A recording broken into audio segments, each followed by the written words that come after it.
Well, hey, everybody, it's Casey Jaycox here with the Quarterback Dadcast. We are in season 6, which feels fantastic to say because that means we've interviewed over 280 something dads, everybody, and we are not stopping. We got many more to go this year. I was lucky enough to be on our next guest podcast, and his name is Gary Sanchez. He's the founder of the Why Institute. He might have spent some time with the one and only Simon Sinek. We're going to learn about that. He also is the host of Beyond Your Why podcast, where I was a guest on his show, and it was so fun. And you'll learn all about that. He also is a USC Trojan. I wonder if he knows Will Ferrell or Pete Carroll. We'll find out.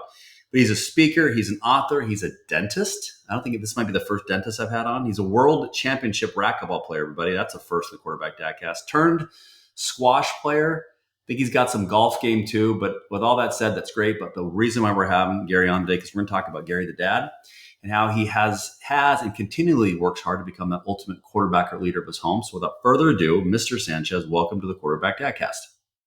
Awesome, Casey. Thank you. I appreciate it. This is going to be fun.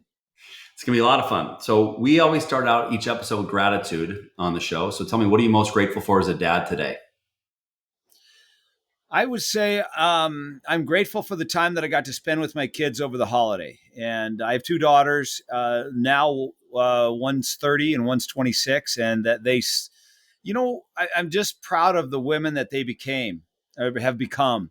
And we got to spend a lot of time together and that they still want to spend time with us. Right. And it's fun. So I would say definitely grateful that I got to be with them. We were up in Denver and one just got engaged and the other is found a new boyfriend that I think is going to be somebody special to her. So a lot of good stuff in their world.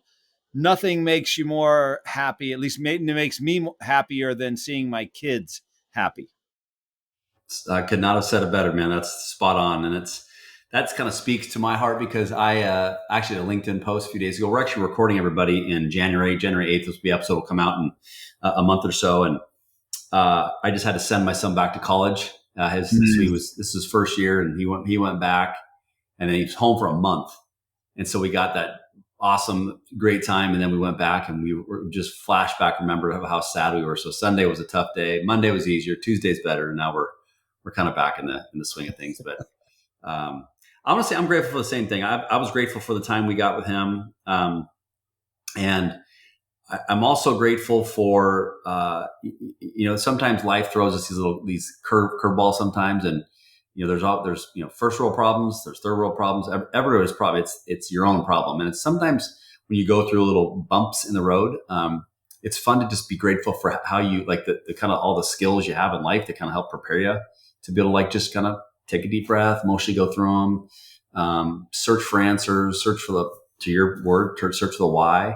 And it's sometimes just when you kind of talk through things, it just makes life a lot more easier from the relationships you build and you have in your life, and versus just bottling it up and keeping it, pretending it's going to go away, because that never is going to be a good answer or a good solution. For sure, I totally agree with you. Okay, so you are an empty nester.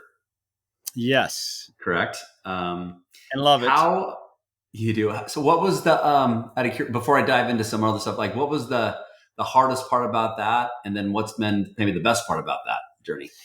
Well, you hit it right there with what you just said. I remember dropping my first daughter off at college, and man, cried all the way home.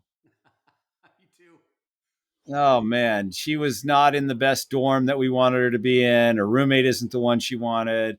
It was just nothing about what we thought it was going to be for her is what she got, and we couldn't change it. And here we are driving away, leaving her in a spot we didn't anticipate. And we're thinking, what the heck did we just do?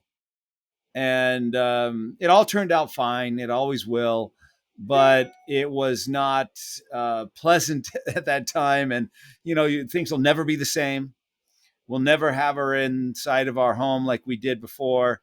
So those were the lots of and then the same thing happened. Then the second one, so we have two kids.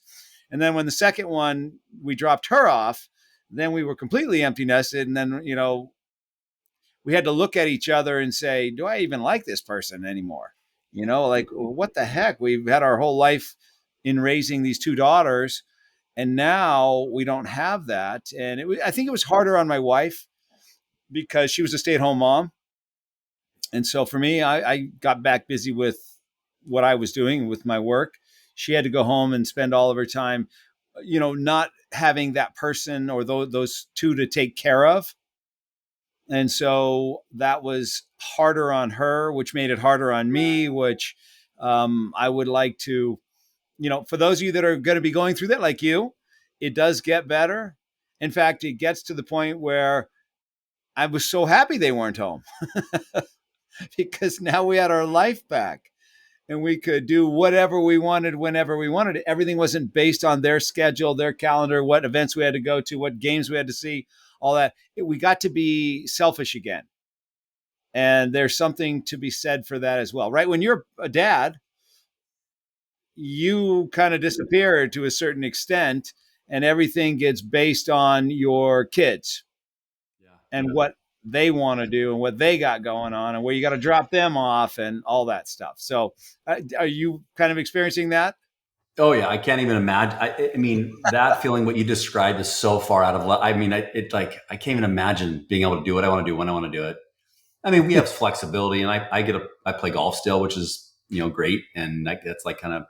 But if I went to my wife, hey, let's go to San Diego, like now, yeah, let's go fly. Why not? Let's go see if there's any flights available. Like to be able to do that would be amazing. But I really try to focus on being present. I think having this podcast and interviewing, talking to so many dads, it's like I always joke with people, but I mean, it's true. It's almost free therapy for me because it helps me remind me what's the most important things, helps me keep my pardon my French, keep my shit intact and focus on balance and looking for ways where I can always be a better version of me. And where no one's ever going to be that person, but if I can work on being that person, it helps. So. Well, let's add a little bit more to that. When, at least in my house, my daughters got to the age of a senior in high school, they change again. And maybe it's their junior to senior year, but for us, they changed again and went from wanting to spread their wings and the whole curfew thing and however you run your house, they don't want to follow what you want, and their life becomes more important to them than the family life, and they're ready to move on. And when they're ready to move on, it scares us. It scared us, but it was so great because we were ready at that time for them to get out of the house because of the way they were acting.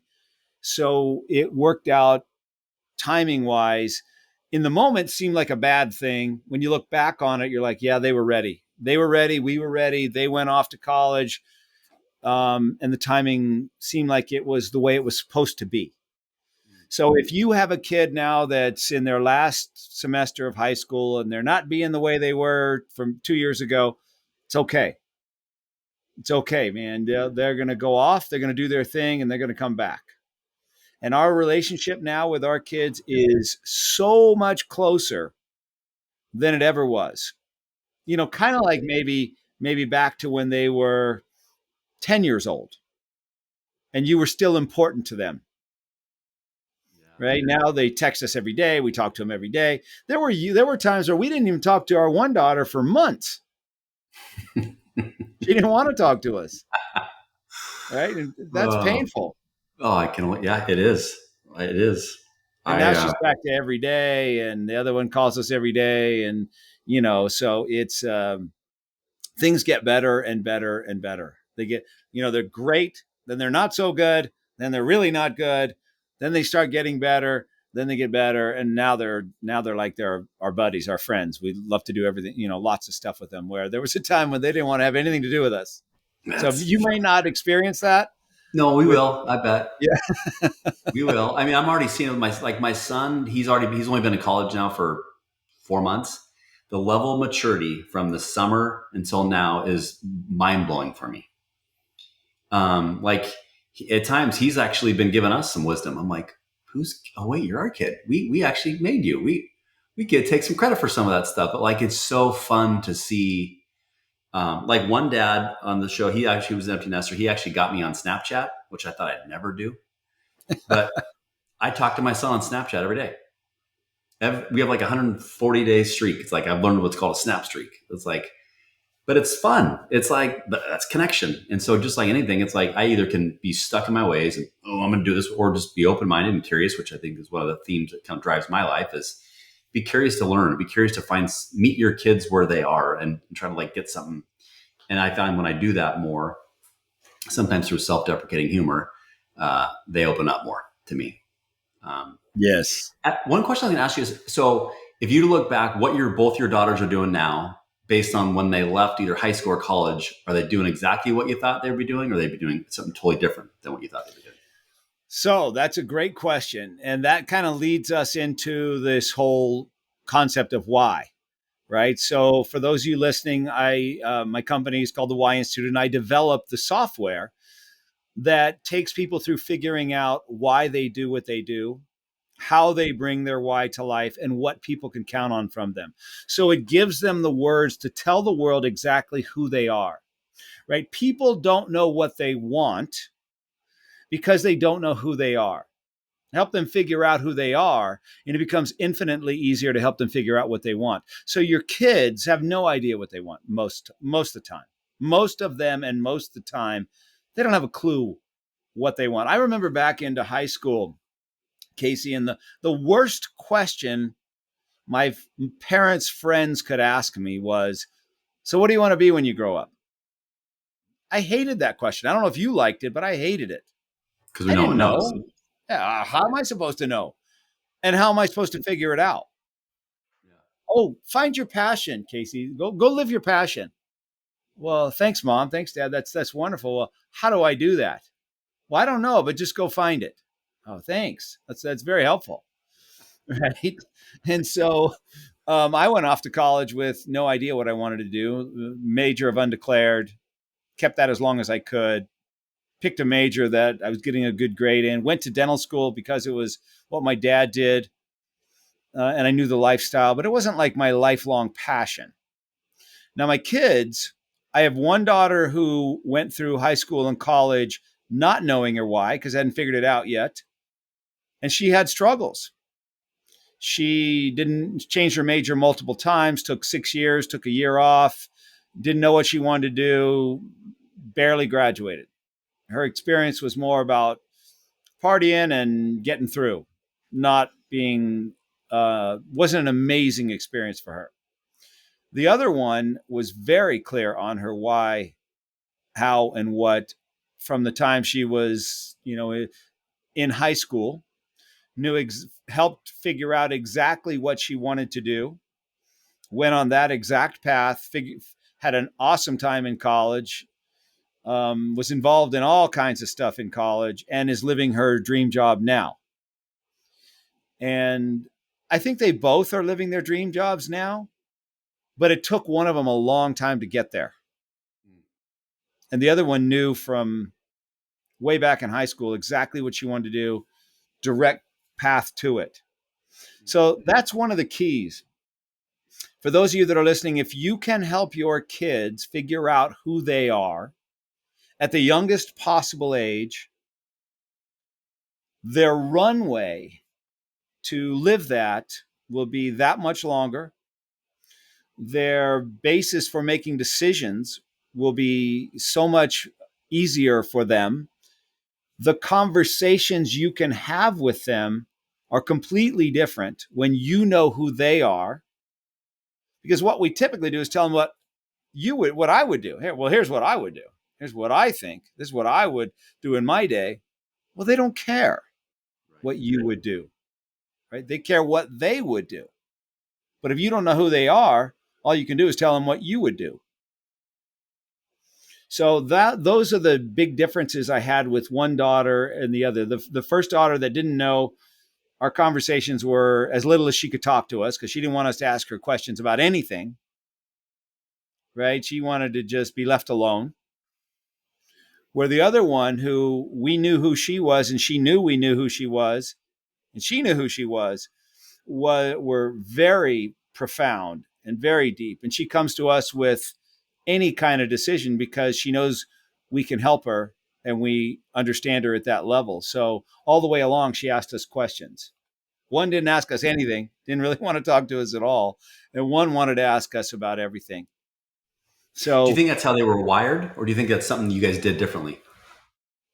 I think it was something that they had differently. The first one had no idea who she was. So the first one was like the queen bee in her class when they were young, when they were in elementary school. She was the leader of the pack. She was the girl that everybody ran out to carry her books. You know, everybody wanted to be around. She was a very quiet leader. She didn't want attention, but for whatever reason, she got attention. And then when we got to middle school, all the drama started. And instead of trying to be the leader and squash it or control it or be a part of it, she didn't want to have anything to do with it. And a lot of the girls turned on her. And so it wasn't a pleasant time, middle school and the beginning of high school for her. And so she didn't know who she was. She kind of lost herself. And those were some challenging times. The other one, and I thought that was going to be the daughter that was going to be very easy. She was a rule follower. She did things by the book. She was easy. In fact, our first daughter was so easy that we thought we were God's gift to parenting. Oh yeah. You other people just don't know what you're doing. Right? We put her down, she goes to sleep. She stays in her bed till we wake up and come in to get her. I mean, it was just so easy. And we're like, yeah, you guys just must not know how to do this. And then we had the second one, right? Then we had the second one and realized we had no idea what we were doing. We were just lucky with that first one. The second one was, colic, got spinal meningitis, almost died. I mean, just so many crazy things happened to the second one. We realized we had nothing to do with this. And so as we were going along, the first one, her name's Bella. She had her struggles and eventually overcame them. Second one's name is Jacqueline, and we thought she was going to be the terror, and she turned out to be very easy. So the one that was supposed to be easy was not. The one that was supposed to be hard was not. But the difference was one was clear on who she was or is, and the other was not clear and was trying to find herself. First one knew, the second one was looking. So I don't know if that was helpful, but that's what we experienced. Yeah, that's a deep thought, because I think everybody's different, even though it takes some can find it really, really easy. And even though you think you found it, that could change, or it might take a little bit. But all those journeys of when you find it, I would bet it'd be interesting, people that maybe it'd be interesting to see people who find it right away versus people who struggle a little bit and then they find it. Like, what's more valuable? Is it more valuable because I had to fight for it, and so I developed some grit and resilience, or is it better because it was easy and I knew what I wanted to do since day one, and I knew my why, and this is what serves me, gets me out of bed, and fires me up. So I don't know. That might be for another. Well, the earlier they are that they find it, the better decisions they're going to make, the further they're going to get faster. Makes sense. I've seen it over and over and over. When you, figuring out what you want, that's one of life's most challenging questions, Casey. What do I want?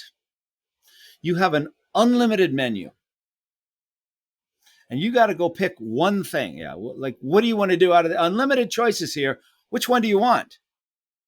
I don't know. How am I supposed to know that? If you know who you are, okay, so here's a really critical thing.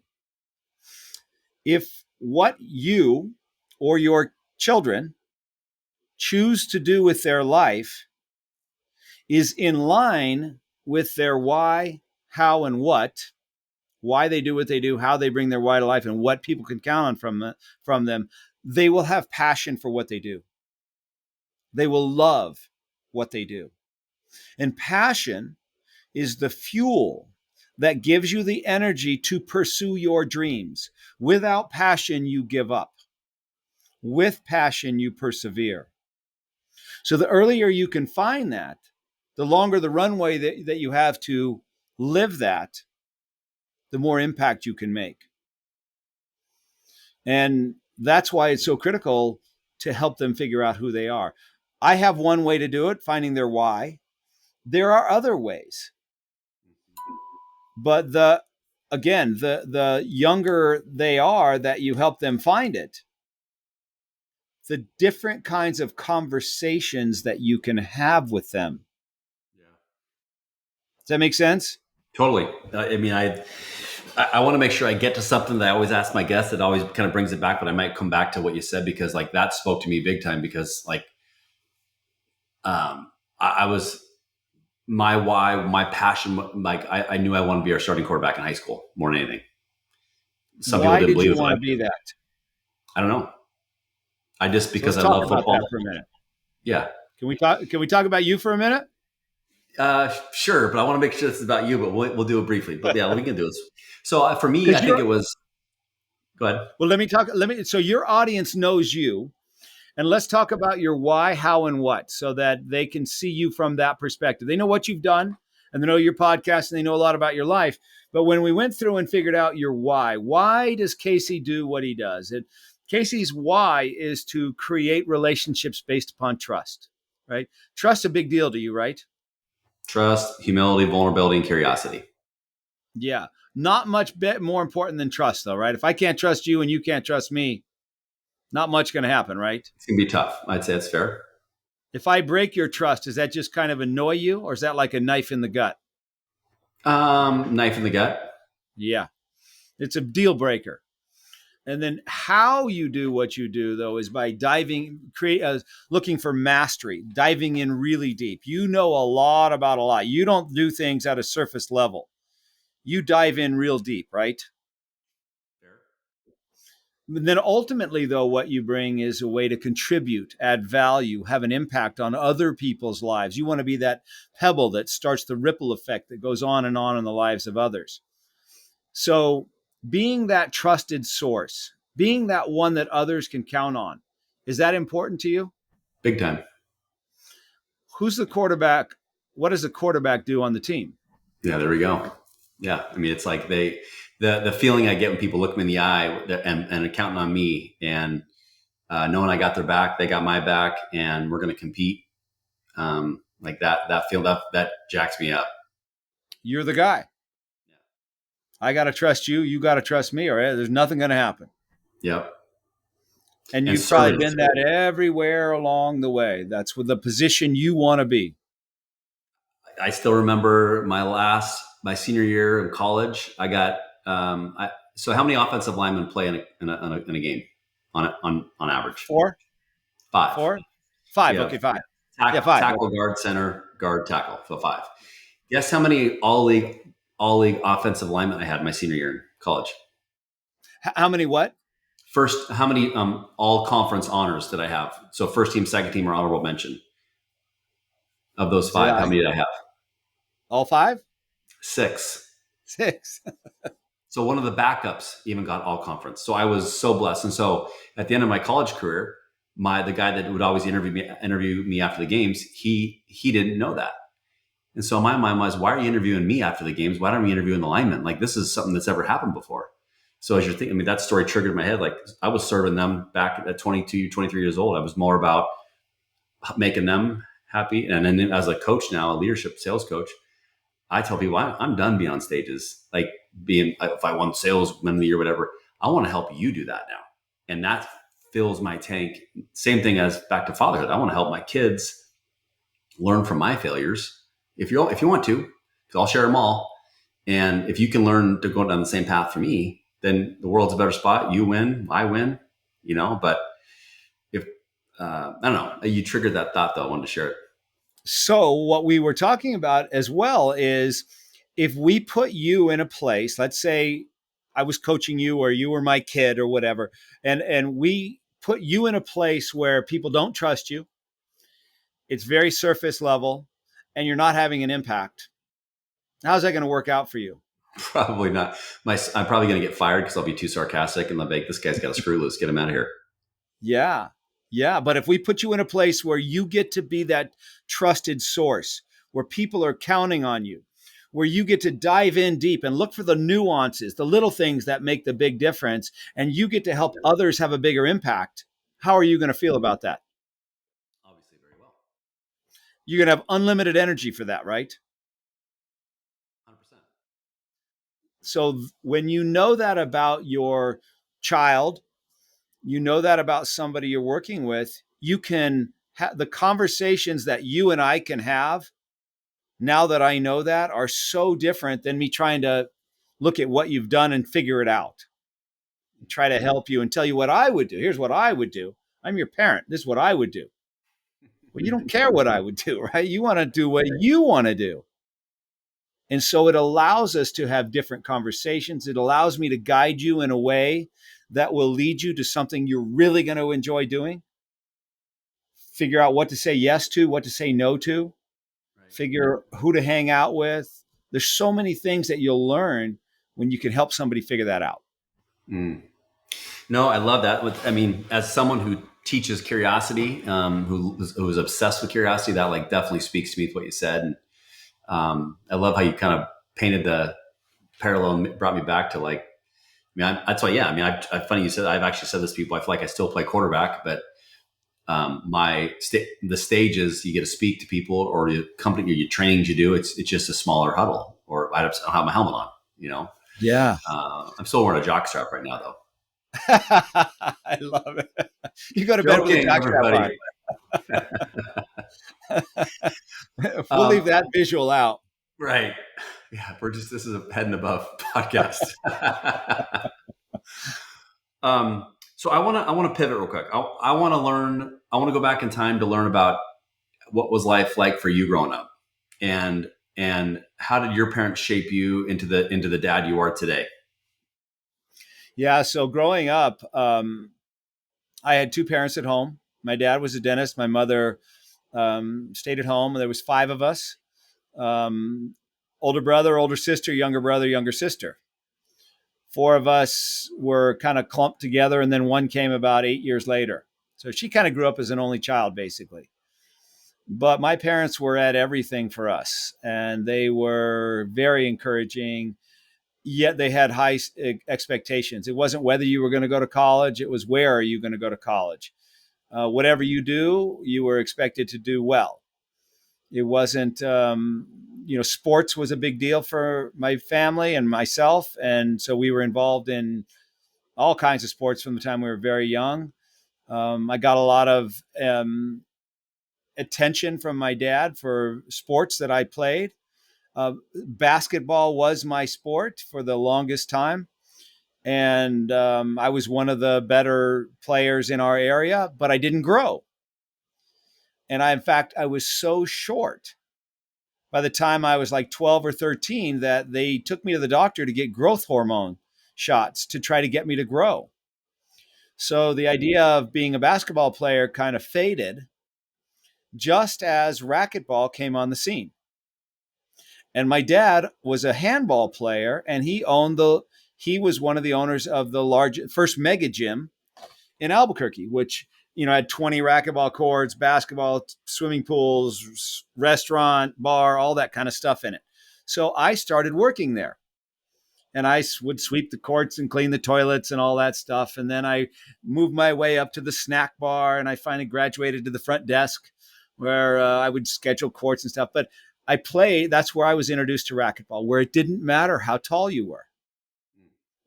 So my biggest challenge was I didn't grow, turned into my biggest win, which was switching to a sport where it didn't matter. And then I progressed real quickly, and I was the best one in my area for all that time. But my parents were always there for us, always encouraging. My mom had five only children, right? So she treated each of us like an only child, and just was very, very encouraging. So, um, did they have a perfect marriage? No. Did they have their challenges like most every couple? Yeah. They were, had their, I guess they were not close. I mean, they did everything together, but they bickered a lot. Let me just put it that way. They were kind of a bickering parents. So my dad was not very good on emotion. He was more about achievement. My mom was on achievement and the emotional part as well. So um, I feel blessed in that way. My dad was a dentist, so we had opportunities to do things. We weren't wealthy by any stretch of the imagination. He had 5 kids that he paid to go to private school. Education was a big deal. Paid for all of us to go to college, most of us to go to medical or dental school. 4 out of the 5 of us were physicians or dentists. Um, so it was education number one, sports number two, but education number one. So I got recognition for when I found better ways to do things. Like if I could find something that was better than what was currently out there, or an innovation, or my dad would notice it.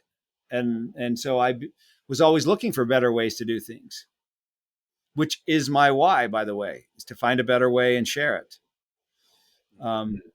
So again, sports, and as I got better and better in racquetball, and I started traveling around going to tournaments, and I went off to college and I played in college, and I would play tournaments around the country. They would follow me. They would go with me. They were very supportive.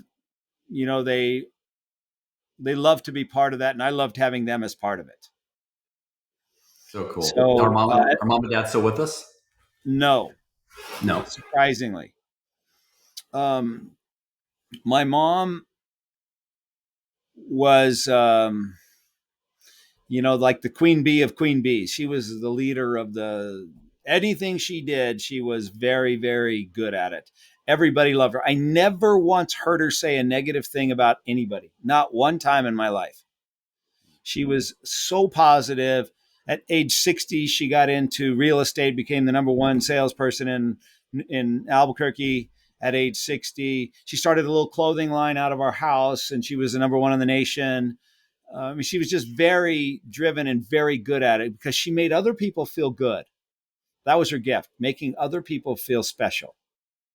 And then my dad, but she was in a car wreck, very minor one, very minor, bumped her head, and she got trauma-induced dementia, which I didn't even know existed, at like age 74. And she passed away in her late 70s. So it was painful to watch her go through what I saw as one of my heroes to, well, you know what happens in dementia, to where she couldn't swallow, couldn't breathe, didn't know us, didn't, any of that. And then my dad, was closer to her in her illness than he was to her in her health. And he took care of her when she got dementia until it took him down. And he ended up getting blood clots in his lungs, and then they went to his brain, and he had a stroke. And anyways, he ended up passing away at 88. So he made it to 88. She made it to probably 78. Good run for him. Good run for him. So that's kind of my story about parents.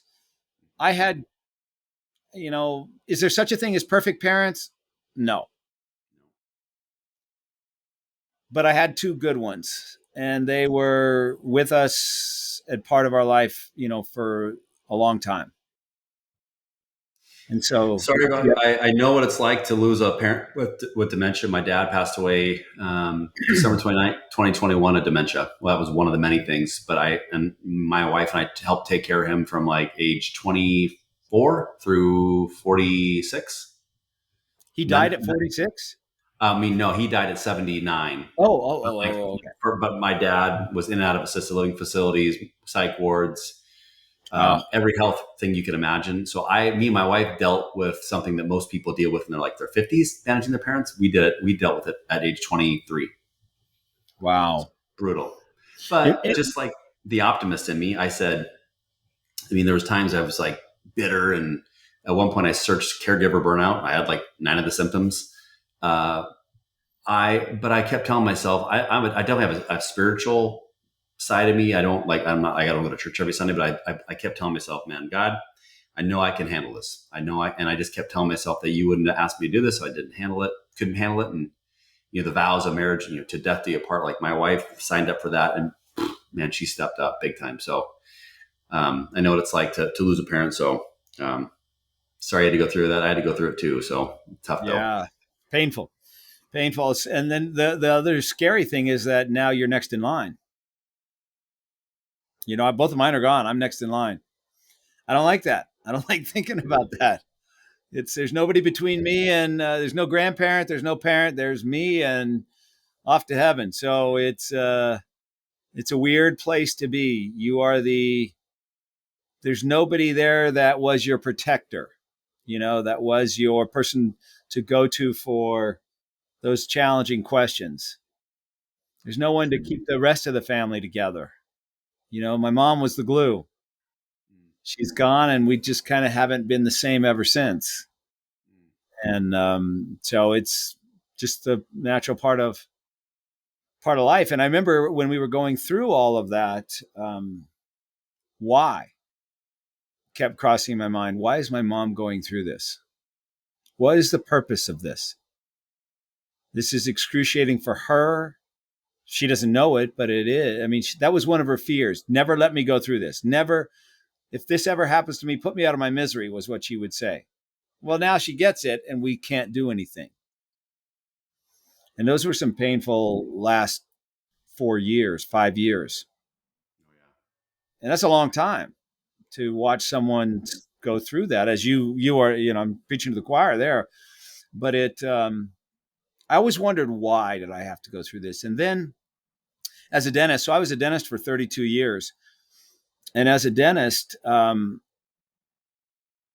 my mom passed away, a lot of my patients would come to me and ask me what to do now that they're going through the same thing. And that's when it dawned on me.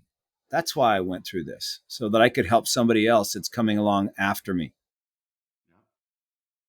And you learn a lot about yourself when you're going through something like that with your parents.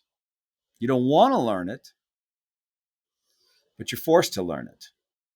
Yeah. And I was able to then to mentor and work with many of my patients who were struggling with the same things that I struggled with when my mom was going through it. Like, when do I get help? What does it say about me if I ask for help? What does it say about me if I have my mom goes into a facility versus in one of our houses? All those questions that creep into your mind, you get to help somebody with. Like, you would be awesome to help someone else that went through what you went through, right? Power of vulnerability. Not being afraid to sharing our journeys. It's like someone's going through it. And if you help one person, that's kind of like my view on relating it back to like LinkedIn or social media. Like, if I post something, I'm not like, okay, how many likes did I get? What were my impressions? I could give two shits about that, Gary. My thought is, if I impact one person and he or she says, oh God, I'm so glad I read that. Like this past Sunday when my son went back to college, I was like, I got to write. I was like, I want to just see if I can get some of this emotion out of me. And I wrote just like, to all my LinkedIn connections, those that are dealing with sending the kid off to college, I'm sad with you too. And it was like self-therapy for me, but like it generated shit tons of comments. It generated shit tons of interaction. And that was not the goal. The goal was help one person. But then I actually I felt good because I'm helping people.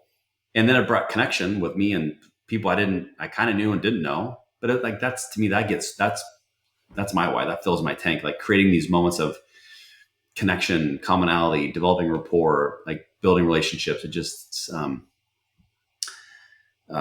fun. So 32 years as a dentist, Yes. dad, the stress of life. Tell me what takes you down the path of like, I'm out, I'm going to go start the Y Institute and get how does that happen? Yeah. So I graduated from USC. I'll take you back a little bit. And when I graduated I went to USC Dental School. The gurus of that time, their advice was build a great product and people will come. Go out and do the best job you can. People will naturally, mysteriously find out about you and they'll come see you. So I spent 20 years doing that, reaching the highest levels you could go to in dentistry, studying with the best mentors, building a beautiful practice, buying all the technology, training a great team. And my practice wasn't growing like I thought it would. I didn't stand out like I thought I should for the amount of effort and energy and money that I had put into this. Where most dentists take 20 hours of CE a year, I was taking 250 hours. I was flying in whoever was the best in the world at what I wanted to learn, and they would work in my office. They'd watch me, stand behind me and watch me work. And we built an amazing practice, but I blended in with everybody else who said, yeah, I'm a dentist too. It drove me crazy. And that's when I saw Simon Sinek's TED Talk on Start With Why. That was in 2009. And I was like, man, that's what I'm missing. I have a great what, but I don't know my why. So I became obsessed with this why thing. And so I called Simon. I said, hey, Simon, I need you to help me discover my why. There was no really way to do it.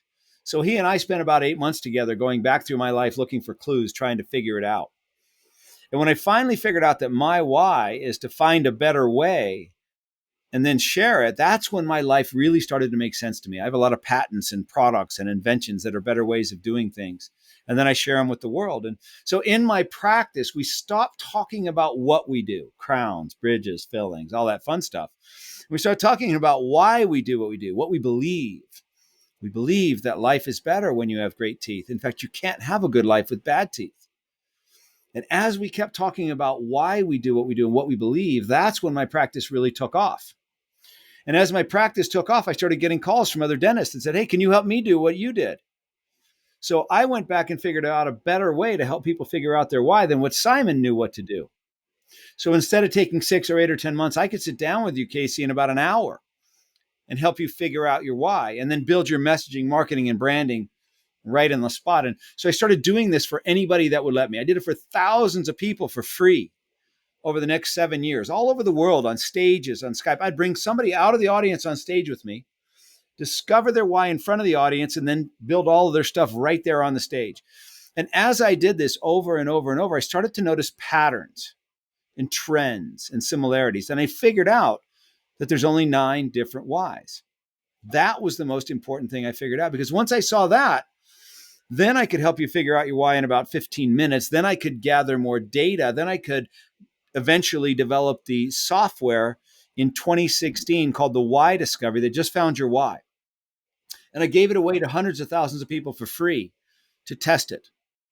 And then in 2021, I launched the YOS Discovery that finds your why, your how, and your what, and then builds your message for you. And it takes about 8 minutes. Now, I had done more why discoveries than anybody in the world, but I was only about 70% accurate. 30% of the time I got it wrong. So if everything in your life is based on your why, it's pretty important to get it right. My software is 100% accurate, gets it right every time. Okay, so that's how I got to the why and the why, developing all this. And so I've been working on this for about 16 years. And at the same time, I was trying to be a dentist. So I'm trying to bring this why thing to the world. At the same time, I'm trying to be a very high level dentist and do all this intricate, exquisite dentistry. And eventually you get to the point where you're not doing that great at either of them, right? You can't be everything to everybody. So I put one foot in each thing. Well, about 4.5 years ago, maybe 5 years ago, I went to this event in Santa Fe called Zozobra. Zozobra is like a Burning Man type thing, but it's just a one night, more of a show. Last one night was for a buddy's 45th birthday party. There's like 20,000 people there. And of course, we ate and drank a little bit too much. And I wake up the next day with a headache. Right. So I take a couple Advil, go back to bed.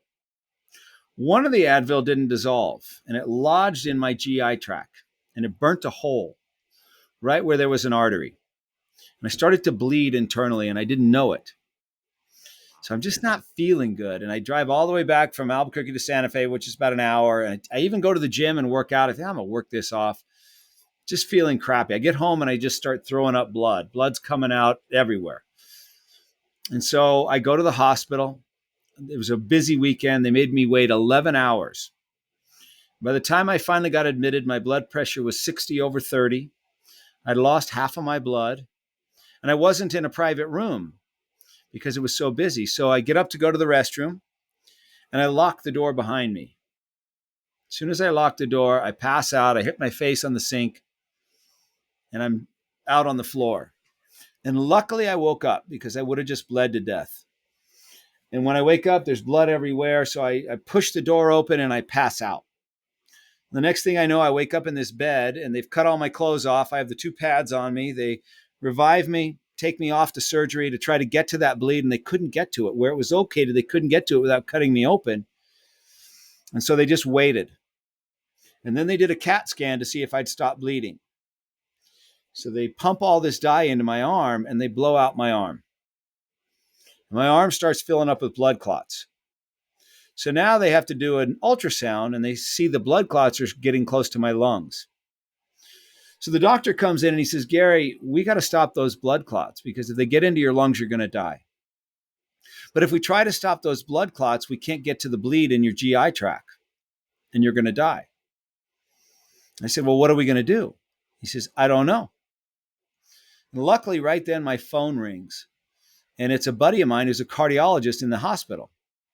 And he said, hey, Gary, I didn't even know you were in here. He says, I don't like what they're going to do. He says, so I'm going to take over. So I was in the ICU for 9 days. A lot of crazy stuff happens to you in the ICU. If you've ever been in it as a patient, you know, I learned this, there are no showers in the rooms of the people in the ICU floor because most people don't get out. And now I'm in there. I'm like, what the heck? So eventually what happens is I have to go to bed with an IV of heparin to stop the blood clots and hope that I don't bleed. And luckily I didn't. And then they could treat everything with blood thinners and eventually I could get out. So I get out and I go back to my practice. And one of my patients who's in his mid 80s takes me aside and he said, hey, Gary, you got a second chance on life here. He says, when you get to be my age and you look back on your time here, are you going to be glad that you stayed a dentist? Or are you going to wish you'd taken this Y thing to the world? I said, I'm going to wish that I'd taken this Y thing to the world. He says, well, then you know what you need to do.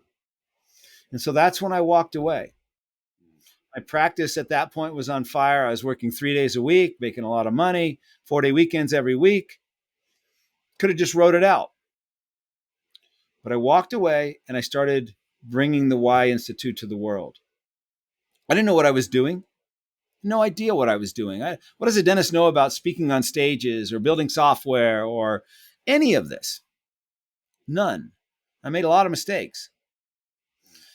So discovering your YOS, can it make your life easier? For sure. Can it make it more challenging? For sure. But it makes it so much more fulfilling. What I'm doing now pales in comparison. It's so much more than what I ever thought it could be. It's what I should be doing. It's where I should be spending my time. And it's so much more fulfilling. So that's probably way more than you wanted to know. No, I love it, man. It's so glad you shared it with me. How did this journey, how did that experience and then the journey on, how did that change how did it change you as a dad or maybe your outlook as a dad? When I was told I was going to die, my kids, I was wondering, should I get them in here? They were both off in college. Should they come in to town? Makes you think about what's important and where you want to spend your time. Right. And I don't know if you've ever been in a place where you had thousands of people praying for you. I never have. I never experienced that until then. And so my daughter started this whole prayer group. And so there were and my wife did. And so there was thousands of people praying for me.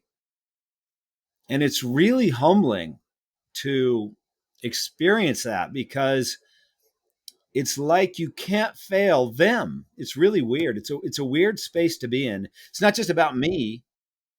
It's not me, but me surviving. It's like, what about all these other people that are praying for you? And it changed things quite a bit. So Wow. um, it really does make you think about what's important and where you want to spend your time and how much time do you have left and what are you going to do with it, right? Am I going to keep doing what I was doing? And at that point, I'd already been a dentist, 30 years. Right. Is the next patient, the next filling, the next this, the next that going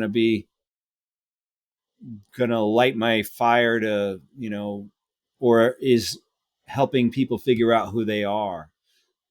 I always felt like I was playing small. So for you listeners, maybe you're at a place where you feel like you've muted yourself.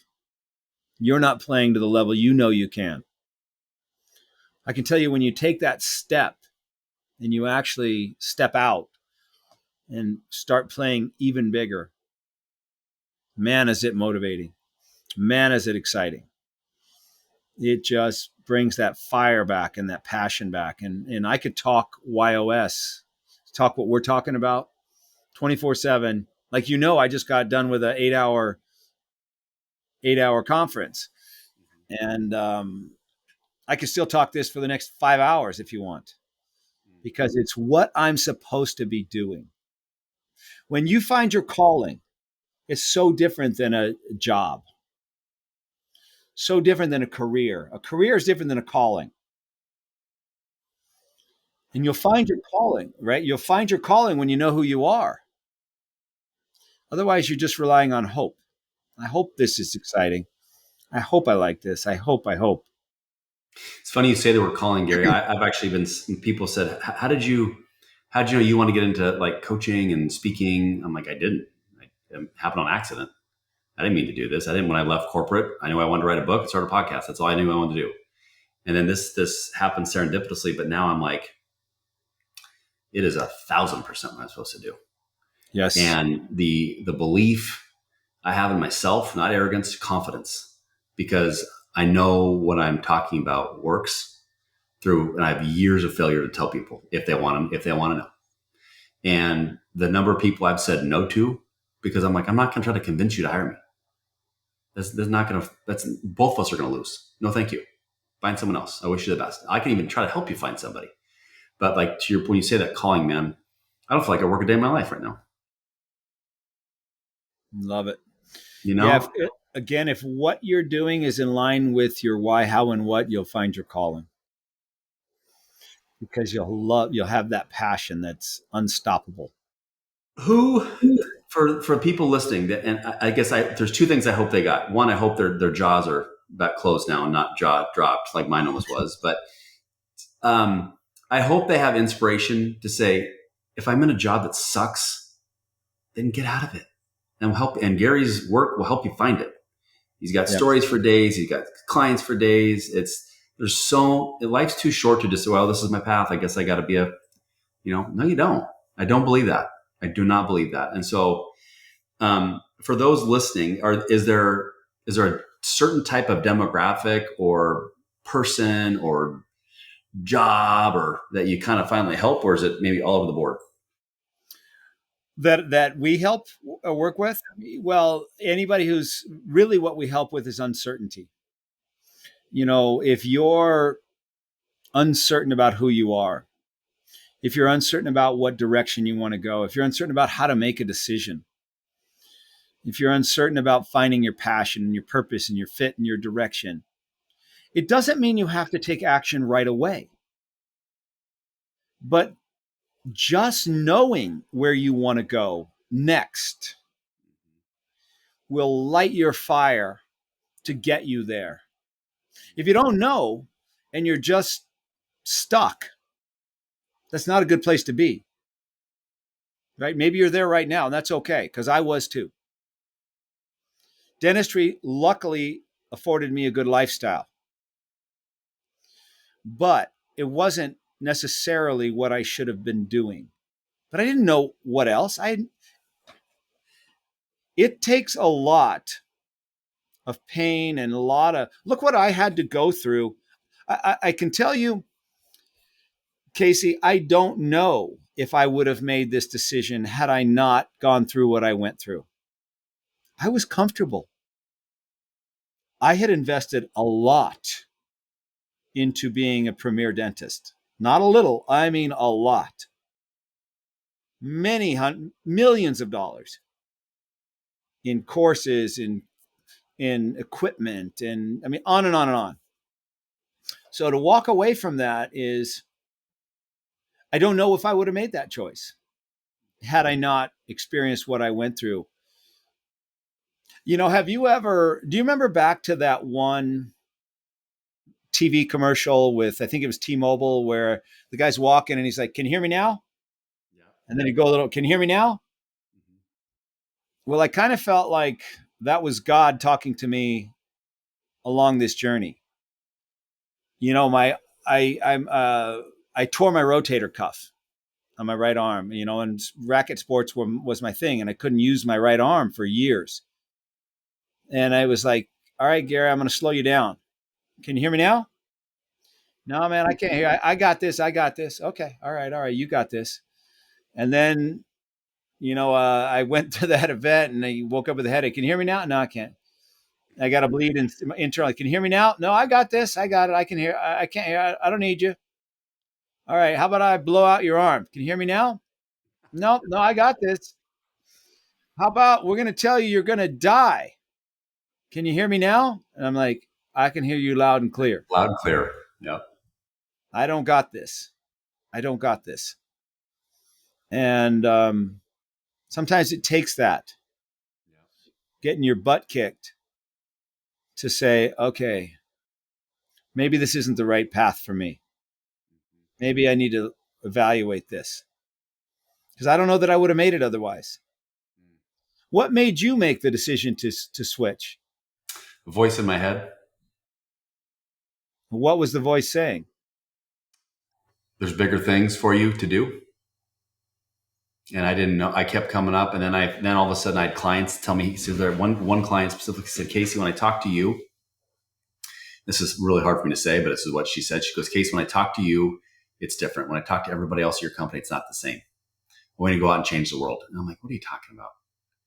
And then on my birthday, she wrote. She was a head of design at a massive company in America, and she designed a T-shirt for me, which I won't wear out in public because it make me look like a massive egomaniac. But I kept it, and it says, really pretty design. It says "Navigating Enterprise," written by Casey J. Cox. I go, what's this? She goes, "That's the book I want you to write. You taught me more about corporate America, how to navigate my own company. You know more about this company than I do. I don't know how the hell you did it, but you do. And go help people, go change people." And I'm just like, and then I came across a couple books that serendipitously came through my life. I'm like, and it kept happening, And all of a sudden I was like, and then finally one day I told my wife, I'm like, "I can't do it anymore. I'm burnt out." And I remember going to my boss at the time, and I'm like, I want to stay. I want to find something different, but I think the path I'm on, and based on what you guys want me to do, doesn't line with what I want to do. And so we agreed. We had this like really nice exit, and next thing you know, I just took some time off, wrote the book, started the podcast, and then this found me, and this is what I'm supposed to do. And it is. I don't look back, and people are like, "Dude, you walked away from so much." I'm like, "No, I didn't. I don't. That's maybe one perspective. I walked to an amazing opportunity. Yeah, I'm not making as much money as I once did. I don't care, but I'm so fulfilled. I mean, I feel like I make enough to be happy. But what the currency of karma and the currency of serving and the currency of like impacting lives is freaking the best currency I've ever touched, smelled. So, what's the common denominator between our stories? That other person, that mentor, that lead, that person that said what we needed to hear. Yeah, yeah. The 88-year-old, and shout out to Andrea, my girl. Yeah. And so you never know when your words have an impact. I don't even remember who it was. I just remember that conversation. It's so weird. I can't remember who said it to me, but I just remember he was this older man in my practice. And I can't tell you now even who it was. It'll come to you, I bet. You know, it's funny you said that. I have in ninth grade, when I was 5'9". I didn't grow. I was 5'9", a buck 40, skinny quarterback, not a good arm, not athletic, just. And I was like, I don't know if I'm going to play quarterback anymore. To my buddy's dad, Chuck Lewandowski, if you're listening. And Chuck goes, what do you mean you're not playing quarterback, Case? He's like, I don't know. He's like, you're playing quarterback next year. I'm not letting you quit. I'm like, why am I quitting? I just don't know if I want to play anymore. It's like, why not? He's like, because you're good and you're going to be a good quarterback in high school and you're going to keep playing. I'm like, I don't know. I don't think you're hearing me, Case. You're playing quarterback. I'm like, oh, okay, Chuck, sorry. Why's your dad getting so pissed at me? I look, if I didn't listen to him, I wouldn't have had a chance to play in college. Like all these, like, and I love looking for like these moments. And so I hope everybody's still listening. I hope you have a page of notes like I do, because there's a lot of, when you slow down to have these types of conversations, and what's silly about having a podcast, you don't need a podcast to have these conversations. You need a phone number and a phone and a little curiosity and a little patience, and call your buddy, call your son, call your daughter, call your friend, call your dad, call somebody, and just, hey, tell me how your day's going. I was thinking about you. Ask more questions than you want to talk and watch what happens. Next thing you know, 40 minutes, you're going to be talking to somebody. Like I saw my mom recently and I said, hey, Mom, why don't you exercise? So, oh, no, I'm just kind of busy with this. And I go, you don't have 30 minutes to take a walk? Well, I guess I could. I go, let's do it. Take a walk. Let's take a walk with me. I want to go take a walk. Oh, okay. I get home next day. She hey, thanks for motivation. Now she's taking walks now every day. She's 76 years old, 75. But it's like, I didn't realize that was going to motivate her, but it did. Now I feel better about myself. Yeah, that's awesome. And so I think relating this all back to, as we kind of get ready to wrap here, Gary, as we think about this as fatherhood, like this is the impact that we as dads can have on our families. This is the impact we can have on so many people, our teams, our marriages, our community, wherever. So I love. Can I leave one last thing with everybody? Please. One of the things, I have some new dads around me that work with us, and they ask me different questions about how our kids got to where they are now. And I said, one of the things we did when we were young is we always said, we had our sayings, like you probably do as well. You have your sayings. But one of the real valuable ones was, well, there's two.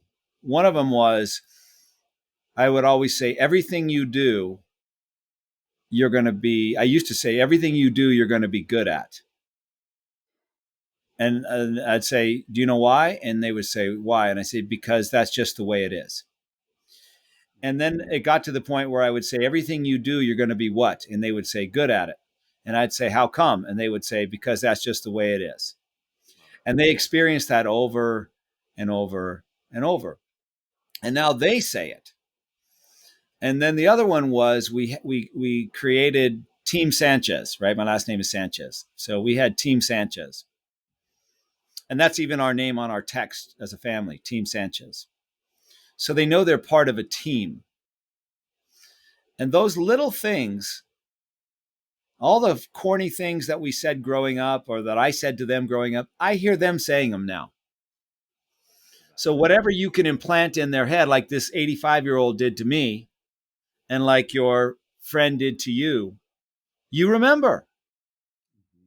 So be strategic about what you say over and over to your kids, because they remember it and they hear it, and it makes them feel part of something. They're part of Team Sanchez now. And there's a certain way we act. And there's a certain way we do things. And there's a certain responsibility in being part of Team Sanchez. And so it's a little thing. I know it's probably, just something small, but it can add up. I sweat the little things, because the little things become big things. I think, and when you focus on those little things, those little habits, the fundamentals of what you're building, they become big things. What do you think they'll now do with their kids, right? 100%. Goes on. I say the things my dad said. I try not to say anything my dad. Shout out to my dad. My dad was really good at saying, God damn it, Casey, shut it up. He could drop the best GD bombs at me, and I would start laughing as a kid. I love it. I've not done that to my kids yet. But Pops, shout out to Big Mike if you're up there listening. Hope we make you laugh in heaven. If you had to summarize in a few actionable nuggets that dads can take from our conversation to become that better or ultimate quarterback of their home, Gary, tell me what comes to mind. Um, be careful what you say. Make sure that what you say, they're going to tattoo it into their brain. Make sure you say, well, I guess number one is help your kids figure out who they are, because then the conversations you can have with them can be even more impactful, because you can guide them to be who they were meant to be. And that's what they really want. They want to know their path, not your path. And if you don't know who they are, it's hard to be able to know how to guide them. I think that would be the most important thing. Help them figure out who they are, whatever way you use, whatever that is. And they know it when they can say it. If they can't say it, they don't know it. That's the one thing that will be the big benefit of knowing their YOS, is it'll give them the words to say it. And then you got a place to build from. So when they know it, they can say it. When they can say it, they can be it, and you can help them do it. So hopefully that was helpful. Super helpful. I got a page full of notes here, sir. If I'm sure we've intrigued many people. I want to make it really, really easy for people to learn about Gary and the work you and your team are doing. Tell us what's the best way, where we can find you. How can I make sure people know how to get in touch with you? Yeah, you can go to Y Institute, WHYinstitute.com. And I'll tell you what I'm going to do for your audience as well. If you want to discover your YOS, I'm going to give you a code where you can do it for half price. It's not expensive anyways. It's only $97. But I'm going to give you a code, podcast50. If you put in podcast50, it'll give it to you for half price. So just put in podcast50. It'll cost you $50. For your whole family, you could do for not that much. But man, the conversations you're going to have and the clarity you're going to gain from that will be priceless. So you can find me on LinkedIn under Gary Sanchez, or Y Institute. I'm not. So hopefully our conversation today sparked some thinking on how to connect with your kids in a way that leaves that lasting legacy that you're going to be part of forever. They'll be a reflection of you. Love it. I will make sure all this is tagged in the show notes. Gary, before I let you go now, it's time to go into the lightning round, which I go completely random on you. I'm going to show you the negative hits of taking too many hits, college football hits, not bong hits in college. CT. Yeah, your job is to answer these questions as quickly as you can. My job is to make you laugh. Okay. Okay. True or false? You are considered the Andre Agassi of racquetball. False. Okay. True or false? When you play squash, you wear a singlet. False. I almost giggled at my own joke. If I went into your phone, what would be the one song that would surprise your daughters that you listen to? Sheesh. They wouldn't be a surprise to them because we like the same music, but it would be Daft Punk. Yeah, any of the Daft Punk songs. They're the ones that turned me on to it. Let me think. If there's one. What's your go-to exercise right now? It's pickleball. Okay. Ooh, pickleball. That's a Achilles waiting for me to blow out. I'm not jinxing you. Yes. I got to watch out for those. Yes, Especially exactly. a competitor like you. Tell me the last book you read that impacted you. The AI-driven leader. Okay. Because it teaches me how valuable, where the world is going and how to be part of it. AI-driven leader. I'm write that down. It's really good. Okay. I'm writing that down. Hopefully you guys are too at home. If you were to go on vacation right now, just you and your wife, tell me where we're going. Portugal. It sounds fun. If I flew down to us, you're in Santa Fe, right? Albuquerque. So if I came down to Albuquerque tonight, what are we going to have for dinner? Red chili for sure. I mean, that's carne adobada and red chili. Carne adobada is pork marinated in red chili that's baked and real tender. And then you put it in a burrito with red chili on top of it. And man, is that good. I eat spicy food 90% of the time. Rarely do I not eat something spicy. See, I get fearful of old Johnny Cash in the morning. I got to watch out for the old Ring of Fire with that. Yeah. So, well, there's a whole story behind that. What you don't want to do is have red chili and then go to the balloon fiesta the next day. The balloon fiesta, there's a 500,000 people there. And so you'll be in the middle of a 500,000 people, and all of a sudden it'll cross your mind. Oh boy. I better find a restroom. Hopefully not airborne. That could be a Oh, and then you got to run. Yeah, airborne's even worse. thunderstorm. Could be a thunderstorm on everybody. If there was to be a book written about your life, tell me the title. Gosh, there's got to be a better way. Okay. So, Gary, there's got to be a better way. Believe it or not, I believe it because getting to know you a little bit is absolutely crushing it. Every bookstore sold out. They can't find it on Amazon. They can't find it in Barnes and Noble. It's not in any airports. So, Netflix has found out about it. They're going to make a movie about this book, but you are now the casting director. I need to know who's going to star Gary Sanchez in this new critically hit, fantastic movie on Netflix. Oh, Matt Damon. I thought you might go Robert Redford. Oh, maybe go Robert Redford. Yeah, that'd be a good one like too. The Natural. Yeah, you got a little Robert Redford in you. I can see it. There we go. Yeah, it could be Robert Redford. I hadn't thought of that one. But Matt Damon's a good one too. I like Matty D. Okay, and then last question. Tell me 2 words that would describe your wife.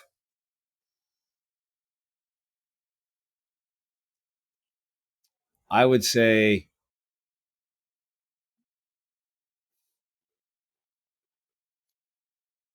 Tina Turner. Thunderdome? Yeah, she has the Y of challenge. So I was going to say Fireball, because she's so full of life and energy and big smile and not scared of nothing and ready to just challenge the world. And so maybe we'll go with Fireball. That'd be even better. But at one point, she used to have that Tina Turner hair way back in the day, and my brother would always call her Tina Turner. So, but I'll go with Fireball. There we go. Love it. All right, lightning round's over. We both giggled. This has been a fantastic episode. I know that we're a little bit longer than normal, everybody, but it was too good to keep to end. And this is the power of not having a script and the power of just listening and asking questions and building off each other. And Gary, this has been what a great way to end my day. This has been such a fun conversation. I know that we will impact many, many dads through this conversation, maybe a mom or grandma if you listen to. I'll make sure everything's linked in the show notes. And I want to say thanks to everybody who continues to listen. I know this episode impacted you, so please do me a favor. Find a few friends and text them the episode and ask them to listen.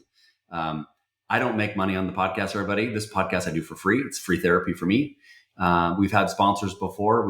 So we are looking for maybe a new sponsor in 2025. But so many times, Gary, people think, "Oh, you make money as a podcast?" I'm like, "No, I don't.